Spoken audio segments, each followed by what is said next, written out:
Hi friends, तर आज आपण बघूया खाऱ्या वांग्याची रेसिपी.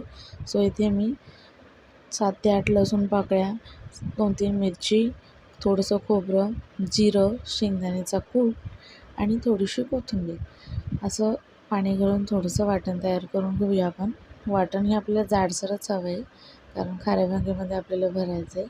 आणि हो, ह्या वाटणामध्येच मीठ टाकायचं आहे, तरच त्या वांग्याला टेस्ट येते. आपण वरतून वांग्याला मीठ टाकलं तर टेस्ट येत नाही.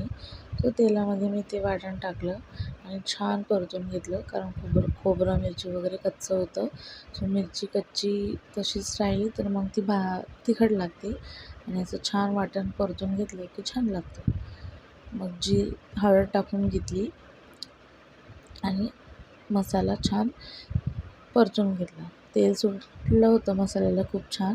मग वांगी टाकून घेतली. खारं वांगं करायचं होतं ॲक्च्युली कापून, पण वांगी थोडीशी खराब निघाली आणि कमी होती. मग मी त्याच्यामध्ये शिमला ॲड केली.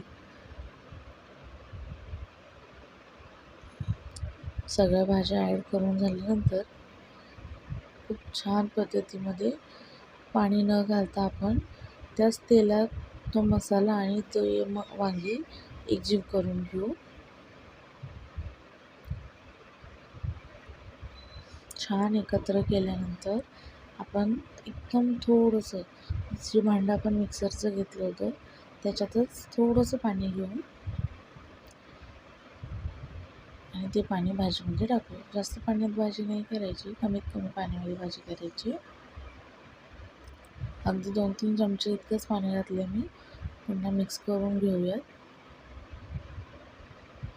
मिक्स करून झाल्यानंतर आपण त्याच्यावर झाकण घालून ठेवूया.